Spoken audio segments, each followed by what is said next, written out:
right, we're back here again. St. Lucie Mets report.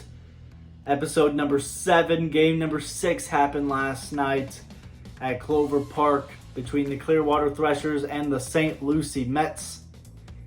The Mets were able to pull off a 4-3 win.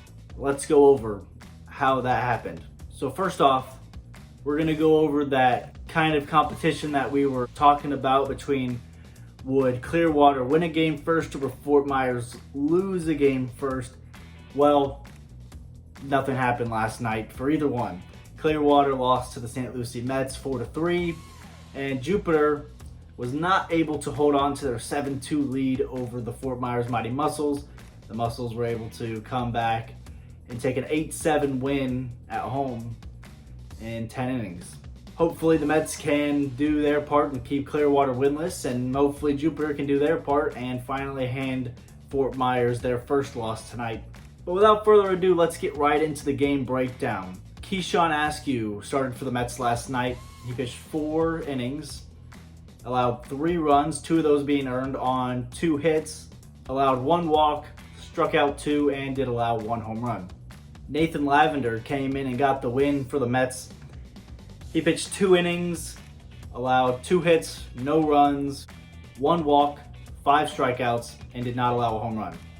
Daniel Juarez came in and got the save for the Mets.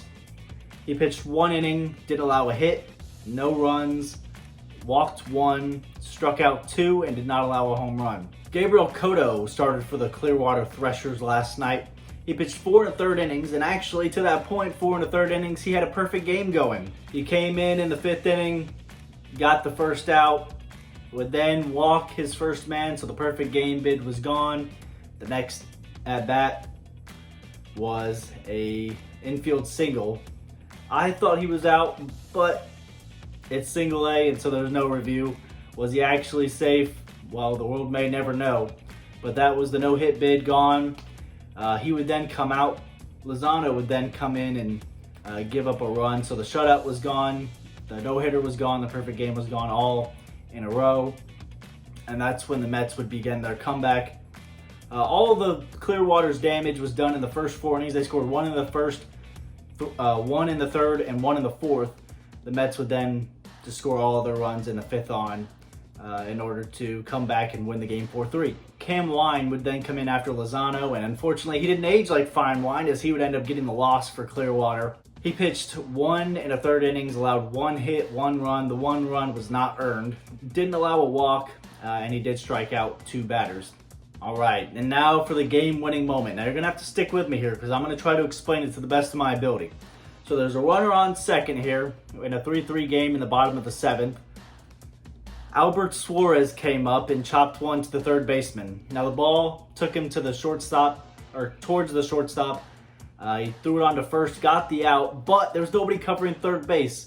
Raul Barcierta ended up running towards third base. He was going to get there safely, but the first baseman for the Threshers tried to lead the third baseman, ended up throwing it too far behind him and too high. So the ball got by and Barcierta was able to score.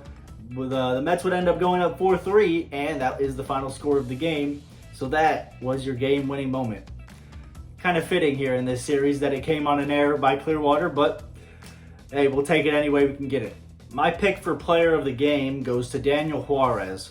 He came in and got the save. Like I said, he pitched the 1 inning, didn't allow any runs, no hits. He gave up a walk, but he struck out 2. The reason why I gave him the player of the game is because it's so hard in baseball to close out a game, especially when it's just a 1-run lead. And it's even harder in the minor leagues, especially in low A. Nobody really has set positions in the rotation yet. You're kind of just going out there feeling around with all the rotations that goes around between players coming up from the complex, going back down, going up to high A or double A. It's kind of hard to get a grasp on where you want to be. So they don't have a set closer. So the fact that Daniel could come in and really close out the game with no issues, that's just more props to him. Also, the bullpen was fired up the entire time. I was watching them, and they were having a great time. The fans, all 2,200 of them, those that stayed for dollar night and after the beer stopped being sold, they had a great time. It seemed like the place was pretty loud, which I was excited to see, and they were able to see a great finish to a great game. The Mets improved to 5-1 Clearwater. Sorry guys, you're 0-6 now. They'll play again tonight. It's Friday night, 6:10 at Clover Park.